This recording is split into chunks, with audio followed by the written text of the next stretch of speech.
22장입니다.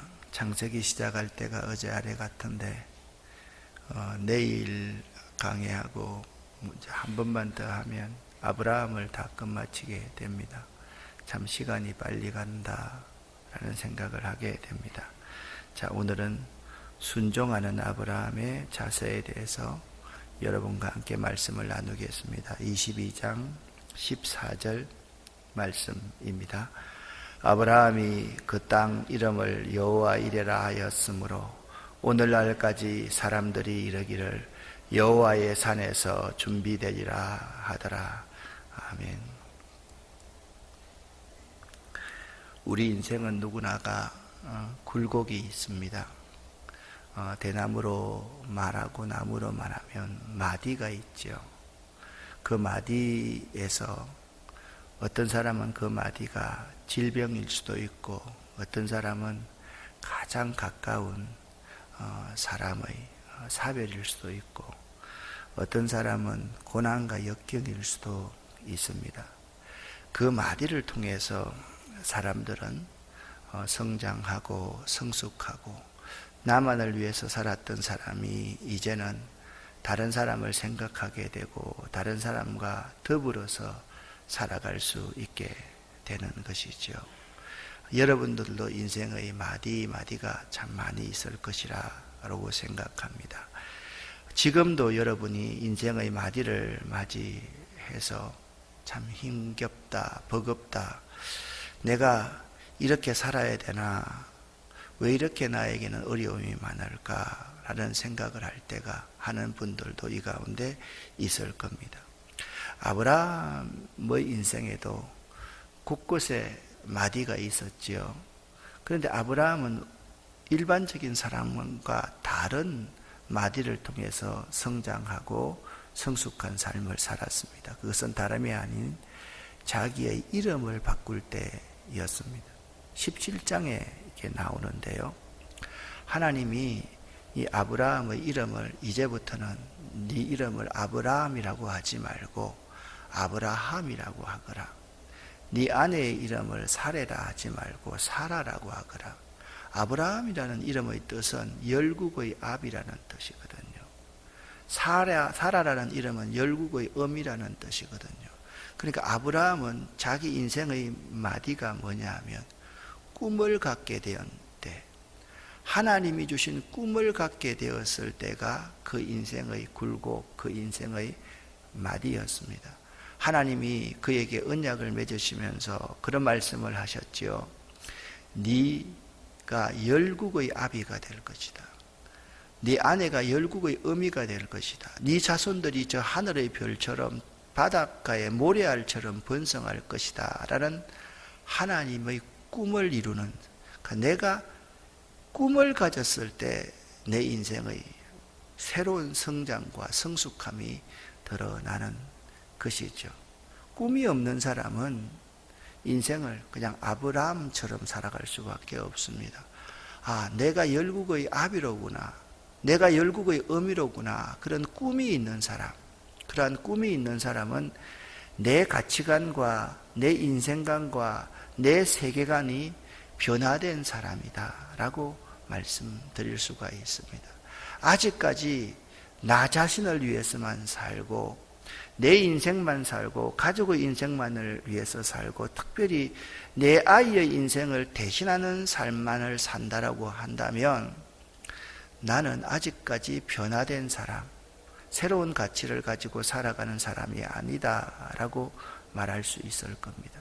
여기 12장부터 22장까지를 쭉 여러분 한 장 한 장의 주제를 적어 두었습니다.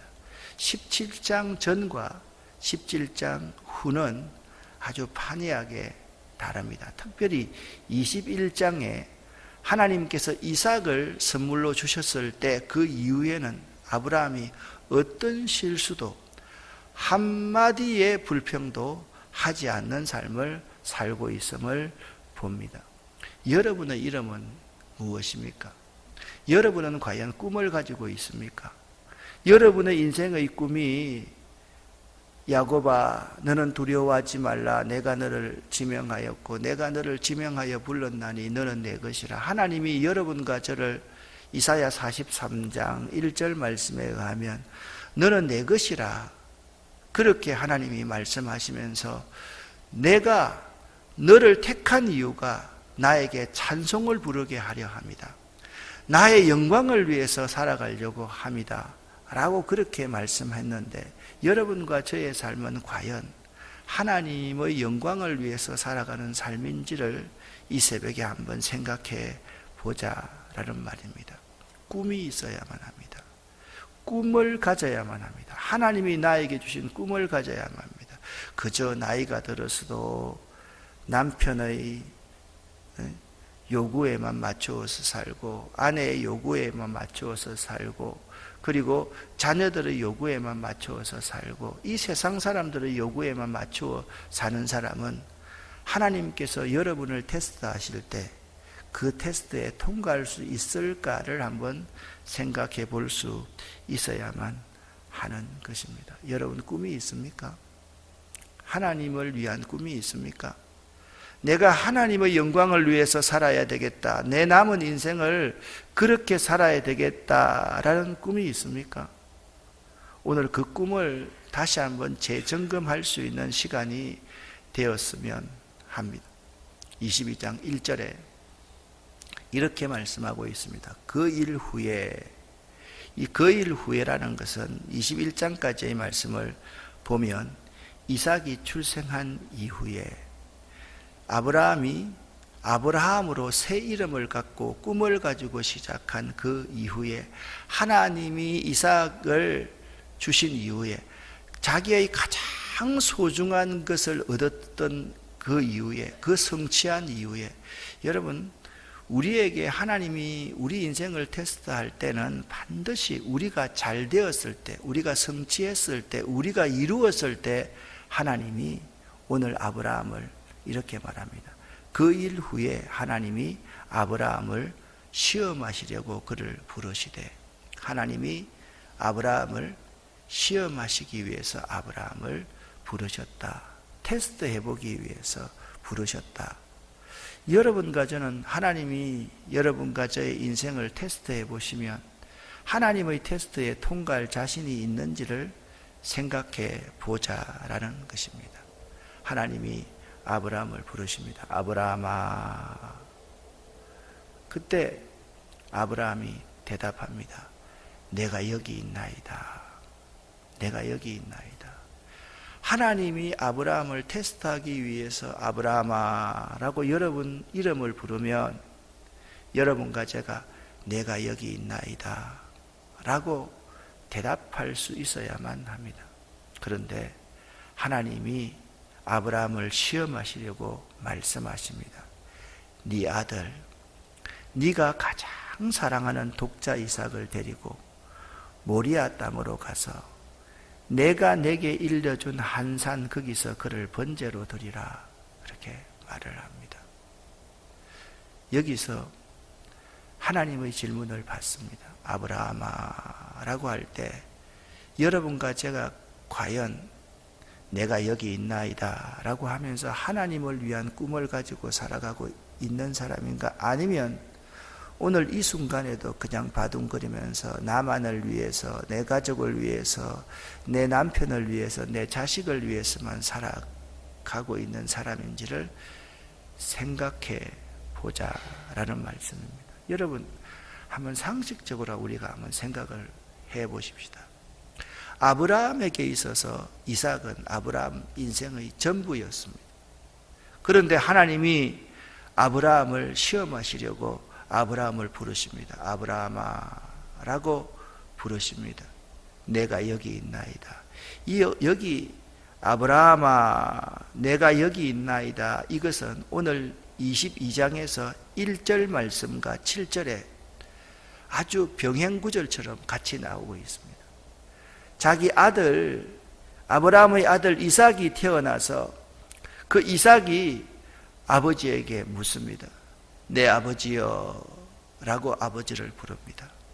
아브라함이 대답합니다. 내 아들아 여기 있노라. 자, 두 병행구절을 잘 한번 보십시오. 하나님이 아브라함에게, 아들이 아브라함에게 요구합니다. 하나님은 바치라 그러고 아들은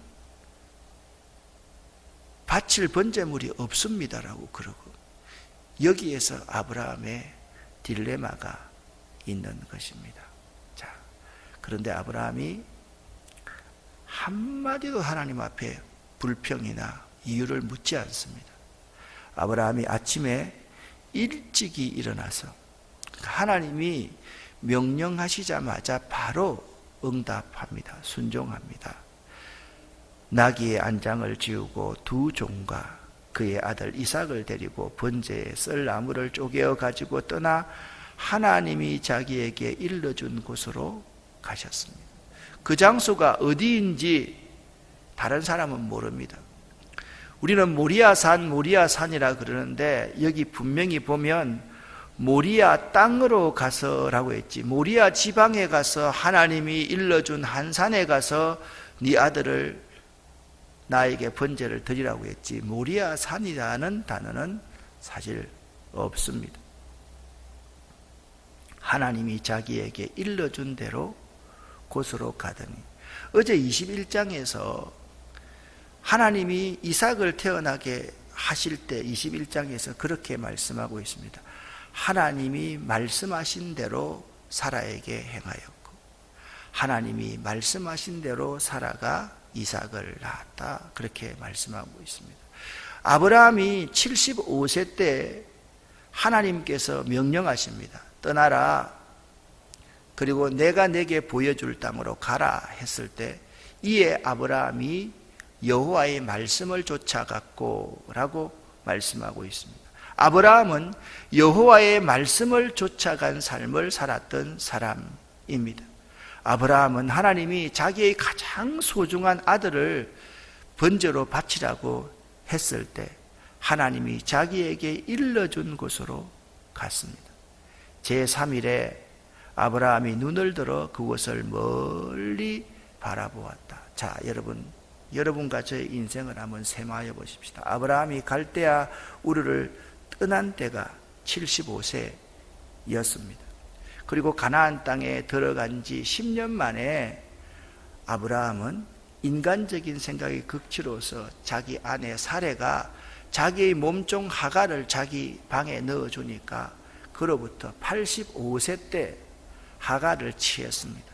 그리고 86세 때 이스마엘을 낳았습니다. 놓고 나서 이스마엘이 무럭무럭 크니까 아브라함이 하나님께 질문을 합니다. 하나님, 도대체 나에게 무엇을 주시려고 그러십니까? 내가 너에게 씨를 줄 것이다, 자식을 줄 것이다.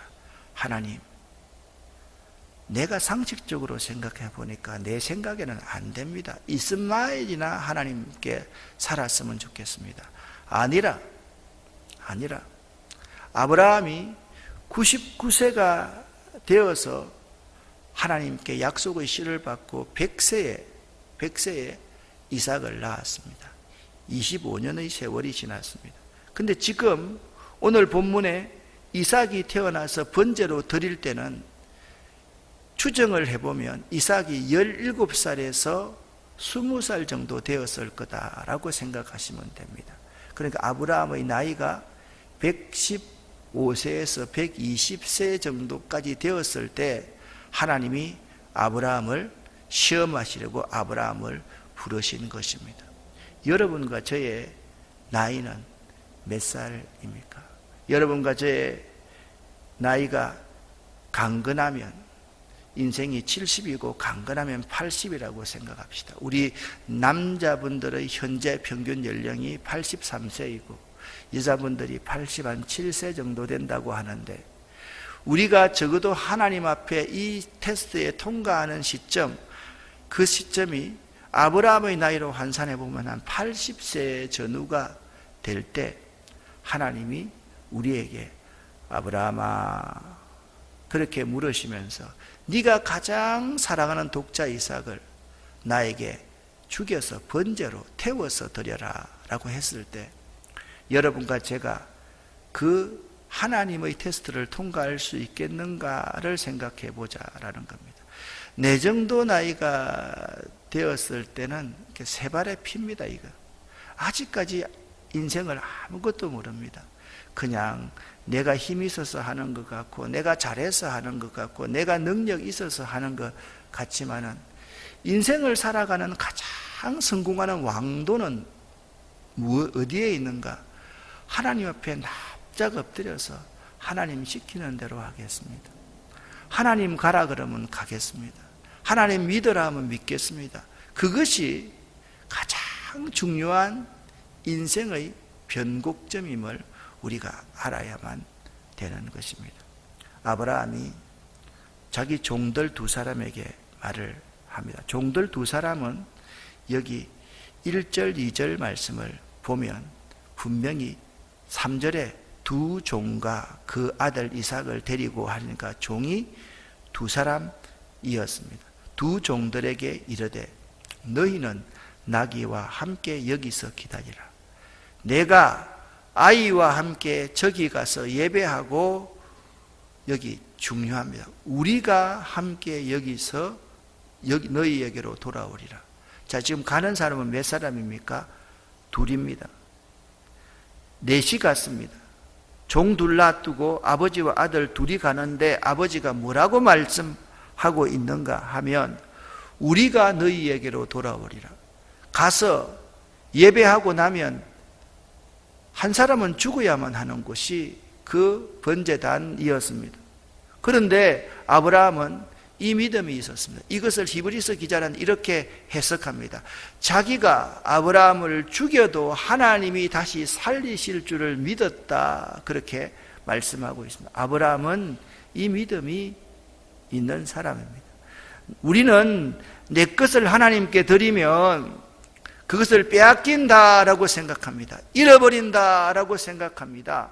그래서 오늘날 많은 그리스도인들이 너무 인색합니다. 여러분, 우리나라의 초기 교회만 하더라도 교회 지을 때 다 집 문서 가지고 나왔습니다. 근데 오늘날 교회 지을 때 집 문서 내놓으면 큰일 난다, 다 뺏긴다. 물론 그런 나쁜 사람들이 있었기 때문에 그렇지만 오늘날까지 여러분과 제가 살면서 정말 교회 하나 정도 개척하고서 주님 부르시는 그 테스트에 통과할 수 있을 건가? 내가 정말 하나님을 위해서 얼마만큼 헌신했는가? 그것을 여러분과 제가 생각해 본다라고 하면 우리에게 아브라함과 같은 믿음이 있는지를 한번 생각해 보자라는 겁니다. 가장 소중한 것을 드리고 나서 가장 소중한 것과 덤으로 얹어서 다시 너희에게로 올 것이라는 믿음이 우리에게 있는가를 한번 생각해 보자라는 것입니다.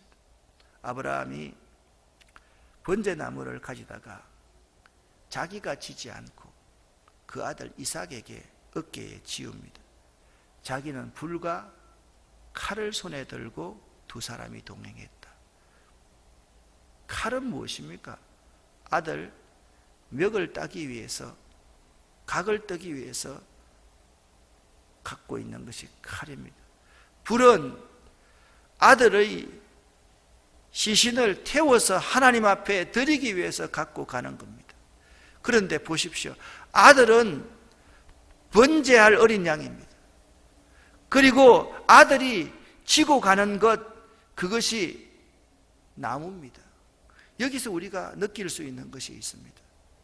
그 아들 예수가 나무 십자가를 지고 골고다 언덕에서 대속의 죽음을 죽는 사건을 여기서 우리가 그대로 읽을 수가 있습니다. 예수님이 십자가 위에서 자기의 생명을 내어놓고 죽으셨습니다. 그런데 그 죽음이 죽은 것입니까? 아닙니다. 빌립보서 2장 5절부터 11절까지 말씀을 보면 그는 근본 하나님의 본체시나 하나님과 동등됨을 여길 것으로 여기지 아니하시고 오히려 자기를 비워서 종처럼 되셨고 죽기까지 복종하셨으니 곧 십자가에 죽으심이라. 여기까지가 끝이 아닙니다. 이러므로 하나님이 그의 이름을 높여서 천하 모든 이름이 그 이름 앞에 무릎을 꿇게 하셨다. 할렐루야. 그렇게 말씀하고 있습니다. 내 가장 소중한 것을 내려놓을 수 있는 것, 내 가장 소중한 것을 하나님께 드릴 수 있는 것, 그것이 테스트의 통과의 기준이다라는 것입니다. 오늘 여기서 다루지 않았지만 후반절 가면서 이렇게 말합니다. 아브라함아, 이제야 네가 나를 사랑하는 줄 알았다라고 하나님이 말씀합니다. 정말 하나님을 사랑합니다, 하나님이 내 인생의 전부입니다 라고 말을 할 수 있는 사람은 내 인생에 있어서 가장 소중하다고 생각하는 그것을 하나님께 온전히 드릴 때 하나님이 나에게 30배, 60배, 100배로 축복해 주신다. 아멘. 이 믿음을 갖고 모리아 지방에 있는 하나님이 일러주신 그 산으로 올라가는 사람, 자기의 가장 소중한 그것에 나무를 지우고 고난이 있지만, 마음이 아픔이 있지만, 쓰라림이 있지만 그곳으로 올라가는 삶, 그 삶을 사는 사람이 하나님의 시험에 통과할 수 있는 사람입니다. 이삭의 이름의 뜻이 무엇입니까? 기쁨과 즐거움, 웃음이라는 뜻 아닙니까? 하나님이 나를 웃게 하시니 이 소식을 듣는 사람이 나와 함께 웃으리로다. 그것이 아브라함의 아내 사라가 했던 고백입니다.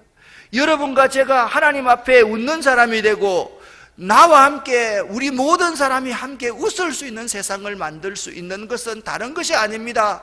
내가 살아있으면 안 됩니다. 내 가장 소중한 것이 있으면 안 됩니다. 하나님보다 더 사랑하는 것이 있어서는 안 됩니다.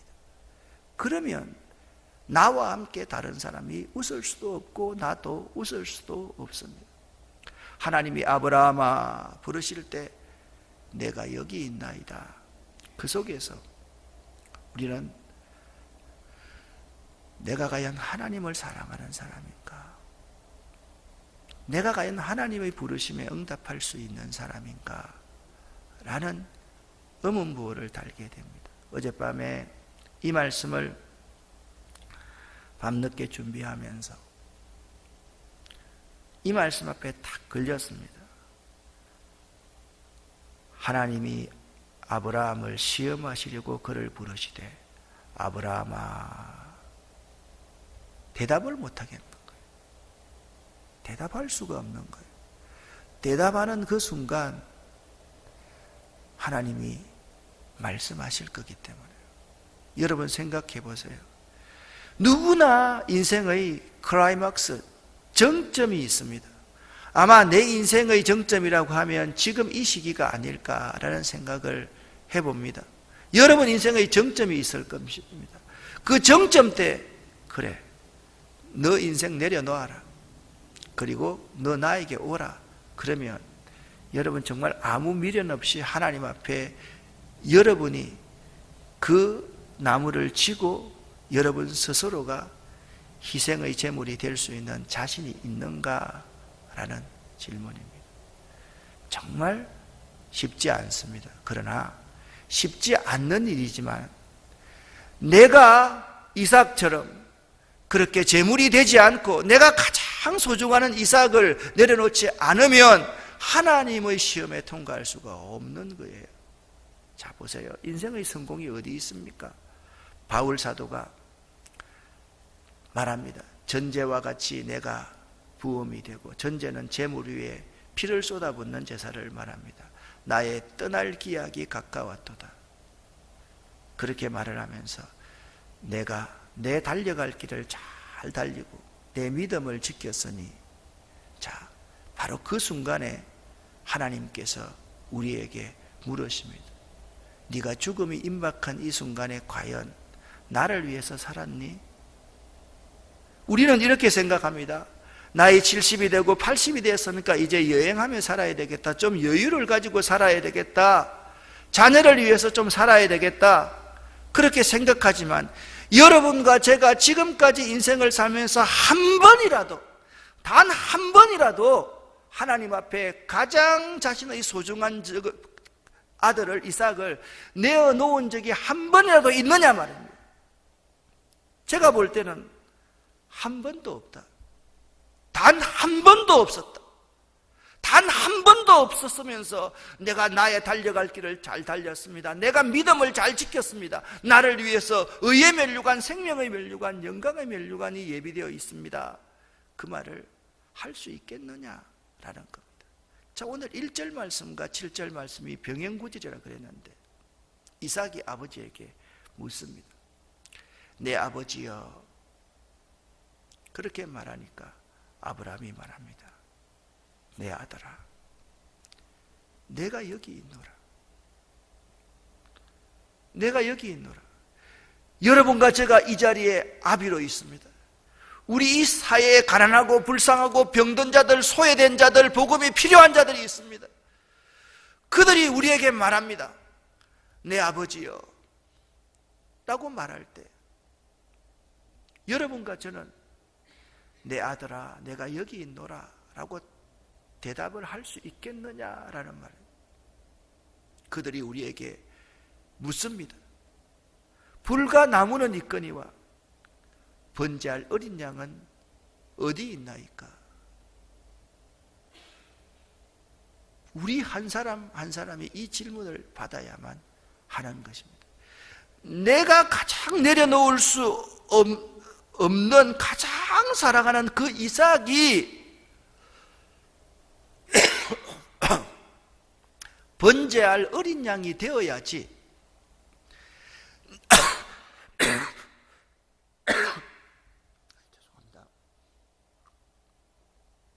내가 포기할 수 없고 내가 내려놓을 수 없는 그 이삭이 번제할 어린 양이 되어야지만이 하나님의 시험에 통과할 수 있다라는 점을 여러분과 제가 좀 알자라는 말씀입니다.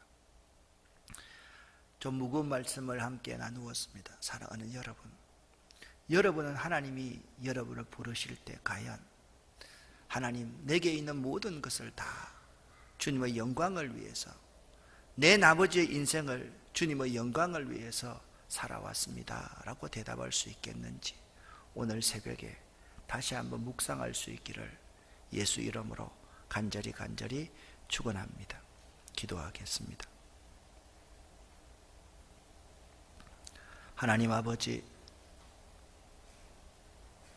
그 일 후에 우리가 축복받아서 먹고 살만한 후에 하나님이 아브라함을 시험하시려고 아브라함아 그렇게 부르실 때 과연 우리들 한 사람 한 사람이 하나님 내가 여기 있나이다 라고 대답할 수 있는 존재인지 오늘 새벽에 깊이 묵상하기를 원합니다. 지금까지 60년의 인생을 살면서 한 번도 내 가장 소중한 것을 하나님 앞에 내려놓지 못하였음을 고백합니다. 여기 있는 우리들도 다 마찬가지임을 아버지 앞에 고백합니다. 하나님, 용서하여 주시옵소서. 내 가장 사랑하는 그것을 번제할 어린 양으로 내놓지 않을 때 우리의 삶이 하나님 앞에 참 부끄러운 삶임을 고백할 수 있도록 이 새벽에 하나님의 성령을 부어 주시옵소서.